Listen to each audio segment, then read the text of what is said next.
S ಇನ್ನು ಈ prime time ನಲ್ಲಿ ಬೀದರ್ ಸುದ್ದಿಗಳಿಗೆ ಕಡಿಮೆ ಆದ್ಯತೆ ಸಿಗ್ತಾ ಇತ್ತು, ಆದ್ರೆ ಇನ್ ಮುಂದೆ ಸಿಗಲ್ಲ. ಯಾಕಂದ್ರೆ ಜಿಲ್ಲೆಯ ಸಮಗ್ರ ಅಭಿವೃದ್ಧಿಯೇ ನಮ್ಮ ಒಂದು ಪಣವಾಗಿದೆ. ನಮ್ಮ ಪ್ರಧಾನ ಸಂಪಾದಕರು ಪ್ರತಿ ಸಲ ಹೇಳ್ತಾ ಇದ್ರು, ರಾಜ್ಯದ ವಿವಿಧ ಭಾಗದ ಸುದ್ದಿಗಳಿಗಿಂತಲೂ ಬೀದರ್ನ ಸುದ್ದಿಗಳಿಗೆ ಹೆಚ್ಚಿನ ಒತ್ತು ಕೊಡಿ ಅಂತ. ಯಾಕಂದ್ರೆ ಬೀದರ್ ಹಿಂದುಳಿದ ಜಿಲ್ಲೆಯಿಂದ ಅಭಿವೃದ್ಧಿ ಹೊಂದುತ್ತಿರುವ ಜಿಲ್ಲೆಯ ಪಥದತ್ತ ನಡೆಯುತ್ತಿದೆ. ಶೈಕ್ಷಣಿಕವಾಗಿ ತುಂಬಾ ಅಭಿವೃದ್ಧಿ ಆಗಿದೆ, ಆದರೆ ಇನ್ನಷ್ಟು ಅಭಿವೃದ್ಧಿ ಆಗಬೇಕು, ಬೀದರ್ ಕೂಡ ಎಲ್ಲಾ ಜಿಲ್ಲೆಗಳಿಗೆ ಮೀರಿಸಬೇಕು ಅನ್ನೋ ಒಂದು ಗುರಿ ನಮ್ಮ ಪ್ರಧಾನ ಸಂಪಾದಕರು. ಯಾಕಂದ್ರೆ ಸ್ವಾತಂತ್ರ್ಯ ಹೋರಾಟಗಾರರು ಮತ್ತು ಸ್ವಾತಂತ್ರ್ಯ ಜೀವಿ ಆದಂತ ಅವರು ಪ್ರತಿ ಸಲ ಅಭಿವೃದ್ಧಿಯ ವಿಚಾರವೇ ಅವರಿಗಿರುತ್ತೆ. ಈ ಒಂದು ವಿಷಯ ನಾನು ಇವಾಗ ಯಾಕೆ ಪ್ರಸ್ತಾಪ ಮಾಡ್ತಾ ಇದ್ದೀನಿ ಅಂದ್ರೆ, ಬೀದರ್ ಜಿಲ್ಲೆಯಲ್ಲಿ ನೂತನವಾಗಿ ತಾಲೂಕು ಕೇಂದ್ರ ಅಂತ ಘೋಷಿಸಲ್ಪಟ್ಟಂತ ಹುಲಸೂರಿನಲ್ಲಿ ಪಶು ಆಸ್ಪತ್ರೆಯ ಕಾಮಗಾರಿ ಅರ್ಧಕ್ಕೆ ನಿಂತಿದೆ. ರೈತರು ಮತ್ತು ಅಧಿಕಾರಿಗಳು ಎಷ್ಟು ಹೈರಾಣ ಆಗ್ತಾ ಇದ್ದಾರೆ. ಆ ತಾಲೂಕಿದ್ದ ಅಧಿಕಾರಿಗಳಿಗೆ ಕೂಡ್ಲಿಕ್ಕೆ ಒಳ್ಳೆ ಸ್ಥಳವಿಲ್ಲ, ಓಕೆ. ಅದೇ ರೀತಿ ರೈತರು ತಮ್ಮ ಪಶುಗಳಿಗೆ ಚಿಕಿತ್ಸೆಗಾಗಿ ಎಲ್ಲಿ ಕರ್ಕೊಂಡು ಹೋಗ್ಬೇಕು? ರೈತರು ಹೈರಾಣ ಆಗಿದ್ದಾರೆ, ಅಧಿಕಾರಿಗಳು ಹೈರಾಣ ಆಗಿದ್ದಾರೆ. ಹಾಗಂತ ಅನುದಾನ ಏನು ಕೊಟ್ಟಿಲ್ಲ. 2 ವರ್ಷದ ಹಿಂದೆ ಬಸವ ಕಲ್ಯಾಣ ಶಾಸಕರಾದ ಶರಣು ಸಲ್ಗಾರ್ ಗುದ್ಲಿ ಪೂಜೆಯನ್ನ ನೆರವೇರಿಸ್ತಾರೆ. 2 ವರ್ಷ ಸರಿಸುಮಾರು 50 ಲಕ್ಷ ರೂಪಾಯಿ ಮೌಲ್ಯದ ಕಾಮಗಾರಿ ಇವತ್ತು ಅರ್ಧಕ್ಕೆ ನಿಂತಿದೆ. ಅಂದ್ರೆ ಗುತ್ತಿಗೆದಾರ ಮತ್ತು ಅಧಿಕಾರಿಗಳ ದಿವ್ಯ ನಿರ್ಲಕ್ಷ್ಯ ಇದು ಅಂತ ಸ್ಪಷ್ಟವಾಗಿ ಮೇಲ್ನೋಟಕ್ಕೆ ಕಂಡು ಬರ್ತಾ ಇದೆ. ಯಾಕೆ ಅಧಿಕಾರಿಗಳು ಮತ್ತು ಗುತ್ತಿಗೆದಾರರು ಈ ರೀತಿ ನಿರ್ಲಕ್ಷ್ಯವನ್ನ ತೋರ್ತಿದ್ದಾರೆ? ಕಾಲ್ ಮಾಡಿ ಕೇಳಿದ್ರೆ ನಮ್ಮ ಪ್ರತಿನಿಧಿ ಹೇಳ್ತಾರಂತೆ, ಸರ್ಕಾರದಿಂದ ಬಿಲ್ ಬರ್ತಾ ಇಲ್ರಿ, ಸರ್ಕಾರದಲ್ಲಿ ಹಣ ಇಲ್ರಿ. ಸರ್ಕಾರದಲ್ಲಿ ಹಣ ಇದೆ, ಎಲ್ಲನೂ ಇದೆ, ನಿಮಗೆ ಆ ಕೆಲಸವನ್ನ ಮುಗಿಸುವ ಮುತುವರ್ಜಿ ಆಸಕ್ತಿ ಇಲ್ಲ.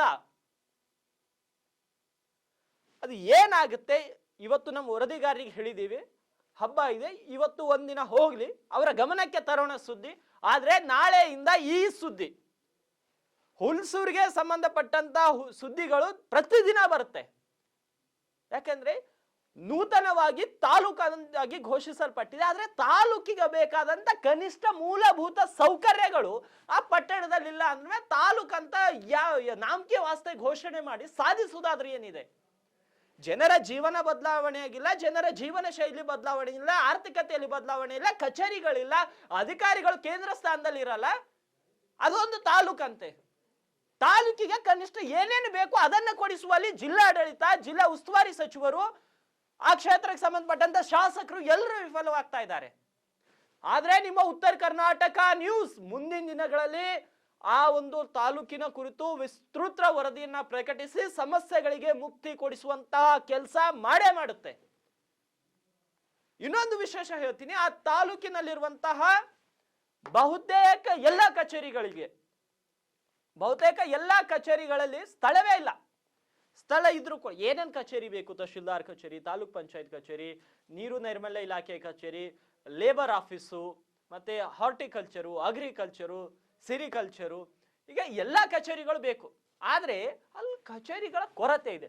ಕಚೇರಿಗಳ ಕೊರತೆ ಜೊತೆಗೆ ಯಾವ ಇಲಾಖೆ ಕಚೇರಿ ನೀಡಿದಾರೋ ಆ ಕಚೇರಿಯಲ್ಲಿ ಧೂಳು ಇದೆ. ನನ್ನ ಪಕ್ಕದ ದೃಶ್ಯದಲ್ಲಿ ನೋಡಿ, ಯಾವ ಇಲಾಖೆ ಕಚೇರಿ ಇಲ್ವೋ ಓಕೆ, ಕಚೇರಿ ಕೊಡಿಸುವಂತ ಕೆಲಸ ಮಾಡಬೇಕು. ಆದ್ರೆ ಯಾವ ಸರ್ಕಾರಿ ಇಲಾಖೆಗಳಿಗೆ ಕಚೇರಿಗಳು ಮೀಸಲಿಟ್ಟಂತ ಕೊಠಡಿಗಳಿವೆಯೋ ಆ ಕೊಠಡಿಗಳಲ್ಲಿ ನೋಡಿ ಧೂಳು ತುಂಬಿದೆ. ಉದಾಹರಣೆಗೆ ಕಾರ್ಮಿಕ ನಿರೀಕ್ಷಕರ ಕಚೇರಿ, ಅಲ್ಲಿ ಧೂಳುಮಯ. ಗ್ರಾಮೀಣ ಕುಡಿಯುವ ನೀರು ಮತ್ತು ನೈರ್ಮಲ್ಯ ಇಲಾಖೆ ಧೂಳುಮಯ. ಇವೆಲ್ಲವೂ ಯಾಕೆ? ಇದ್ದ ಕಚೇರಿಯನ್ನ ಸದುಪಯೋಗ ಪಡಿಸಿಕೊಳ್ಳುವುದು ಅಧಿಕಾರಿಗಳ ಜವಾಬ್ದಾರಿ, ಜನಪ್ರತಿನಿಧಿಗಳ ಜವಾಬ್ದಾರಿ. ಕಚೇರಿ ಇಲ್ಲ ಅಂದ್ರೆ ಕಚೇರಿ ಕೊಟ್ಟಿಲ್ಲ ಅಂತ ಹೋರಾಟ, ಕಚೇರಿ ಇದ್ರೆ ಅದು ಬಳಸದೇ ಇರೋರು ಅಧಿಕಾರಿಗಳು, ಜನಪ್ರತಿನಿಧಿಗಳು ಮತ್ತು ಅಲ್ಲಿನ ಮೂವರು ಜನರು ಎಚ್ಚೆತ್ತುಕೊಂಡು ಜನಪ್ರತಿನಿಧಿಗಳನ್ನ ಎಬ್ಬಿಸ್ಬೇಕು. ಗಾಢ ನಿದ್ರೆಯಲ್ಲಿದ್ದಾರೆ ಜನಪ್ರತಿನಿಧಿ. ಸರ್ ನಮಗೆ ಕಚೇರಿ ಇಲ್ಲ, ಹುಲಸೂರಿನಲ್ಲಿ ಕಚೇರಿ ಬೇಕು, ಜನಪ್ರತಿನಿಧಿಗಳನ್ನ ಎಬ್ಬಿಸಿ. ಜನಪ್ರತಿನಿಧಿಗಳು ಅಧಿಕಾರಿಗಳನ್ನ ಕೇಳ್ತಾರೆ, ಯಾಕಪ್ಪ ಜನರ ಸಮಸ್ಯೆ ಯಾಕೆ ಬಗೆಹರಿತಿಲ್ಲ, ಯಾಕೆ ಕಚೇರಿ ಇಲ್ಲ ಅಂತ. ಇಲ್ಲ ಅಂದ್ರೆ ಹುಲಸೂರು ಇನ್ನೂ ಒಂದು 100 ವರ್ಷ ಆದ್ರೂ ಅದು ತಾಲೂಕ್ ಕೇಂದ್ರ ಆಗಕ್ಕೆ ಲಾಯಕಲ್ಲ. ನಾನು ಯಾಕೆ ಈ ಮಾತು ಹೇಳ್ತಿದ್ದೀನಿ ಅಂದ್ರೆ, ಇಷ್ಟು ರೋಷದಿಂದ ಯಾಕೆ ಈ ಮಾತನ್ನ ಹೇಳ್ತಾ ಇದ್ದೀನಿ, ಅಷ್ಟೊಂದು ನೋವು ನನ್ನಲ್ಲಿದೆ. ಒಂದು ತಾಲೂಕು ಅಭಿವೃದ್ಧಿ ಆಗಕ್ಕೆ ಕನಿಷ್ಠವಾಗಿ ಎಲ್ಲ ಅಧಿಕಾರಿಗಳು ಅಲ್ಲಿ ಇರಬೇಕು, ಎಲ್ಲ ಕಚೇರಿಗಳು ಇರಬೇಕು. ಕಚೇರಿ ಇದ್ರೆ ಅಧಿಕಾರಿಗಳಿಲ್ಲ, ಅಧಿಕಾರಿಗಳು ಇದ್ರೂ ಕೂಡ ಕಚೇರಿ ಇಲ್ಲ. ಇದ್ದಂತ ಕಚೇರಿಗಳು ಈ ರೀತಿ ಧೂಳುಮಯ. ಹಿಂಗಾದ್ರೆ ಹುಲ್ಸೂರ್ನ ಜನರು ಎಚ್ಚೆತ್ತುಕೊಳ್ಬೇಕು. ಹಿಂಗಾದ್ರೆ ನಿಮ್ಮ ತಾಲೂಕು ಅಭಿವೃದ್ಧಿ ಹೊಂದಲಿಕ್ಕೆ ಬಹಳಷ್ಟು ದಿನ ಬೇಕು. ನಾವು ಇವತ್ತು ಸುದ್ದಿ ಮಾಡ್ತೀವಿ, ನಾಳೆ ಬೇರೆ ಸುದ್ದಿ ಇದ್ದಾಗ ಬೇರೆ ಸುದ್ದಿಗೆ ಹೋಗಿರ್ತೀವಿ. ಆದ್ರೆ ಹುಲ್ಸೂರ್ನ ಜನರು ಎಚ್ಚೆತ್ತುಕೊಳ್ಬೇಕು. ಜನಪ್ರತಿನಿಧಿಗಳನ್ನ, ನಿದ್ದೆಯಲ್ಲಿರುವಂತ ಜನಪ್ರತಿನಿಧಿಗಳನ್ನ ಎಬ್ಬಿಸ್ಬೇಕು. ತಾಲೂಕಿನಲ್ಲಿ ತಾಲೂಕು ಮಟ್ಟದ ಕಚೇರಿಗಳನ್ನ ತರುವ ತನಕ ಹೋರಾಟ ಮಾಡಬೇಕು. ಅಧಿಕಾರಿಗಳನ್ನ ಬಗ್ಗುಬಡಿಸಿ ಕೆಲಸ ಮಾಡಿಸ್ಕೊಳ್ಬೇಕು. ಅಧಿಕಾರಿಗಳನ್ನ ಸುಮ್ಮನೆ ನೀವು ಕೈ ಕಟ್ಕೊಂಡು ಈ ತರ ನಿಂತು ಸಾರ್ ಸಾರ್ ಅನ್ನೋದು ಬೇಡ. ಅಧಿಕಾರಿಗಳ ಹತ್ರ ಹೋಗಿ ನಿಮ್ಮ ಹಕ್ಕನ್ನ ಕೇಳಿ. ನಾವು ಅಧಿಕಾರಿಗಳ ಗುಲಾಮರು ಅಲ್ಲ, ರಾಜಕಾರಣಿಗಳ ಗುಲಾಮರು ಅಲ್ಲ.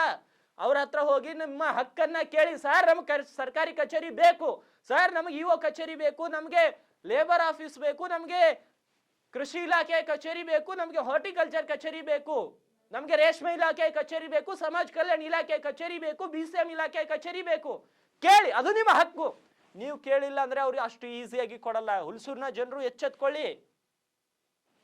ನಿಮ್ಮ ಜೊತೆಗೆ ನಿಮ್ಮ ಉತ್ತರ ಕರ್ನಾಟಕ ನ್ಯೂಸ್ ಇರುತ್ತೆ. ನಿಮ್ಮ ಹೋರಾಟಕ್ಕೆ ಧ್ವನಿಯಾಗಿ ನಾವು ನಿಲ್ತೀವಿ. ನೋಡ್ಬೇಕು, ಧೂಳು ಹಿಡಿದಂತ ಕಚೇರಿಯನ್ನ ಒಂದು ವಾರದೊಳಗೆ ಸ್ವಚ್ಛ ಮಾಡಿ, ಅಲ್ಲೆಲ್ಲಾದ್ರೂ ಕಚೇರಿಯನ್ನ ತೆರೆದು ಆ ಕಚೇರಿ ಉದ್ಘಾಟನೆಯನ್ನ ಮಾಡಿಕೊಂಡು ಅಲ್ಲಿಂದ ಕಚೇರಿ ನಡೆಸ್ತಾರೋ, ಅಥವಾ ಧೂಳುಮಯವಾಗಿರುವಂತ ಅದೇ ಕಚೇರಿ ಹಂಗೆ ಇರುತ್ತೋ. ಇನ್ನೊಂದು ವಿಶೇಷ, ತಾಲೂಕು ಪಂಚಾಯತ್ನ ಪಕ್ಕದಲ್ಲೇ ಇದಾವೆ ಎಲ್ಲ ಕಚೇರಿಗಳು. ಹಾಗಾದ್ರೆ ತಾಲೂಕ್ ಪಂಚಾಯತ್ ಇವರು ಏನ್ ಮಾಡ್ತಾ ಇದ್ದಾರೆ? ಕನಿಷ್ಠ ಸೌಜನ್ಯಕ್ಕಾದ್ರೂ ಆ ಕಚೇರಿಗಳ ಬಗ್ಗೆ ಗಮನ ಇಲ್ಲ ಅಂದ್ರೆ ಹೆಂಗೆ?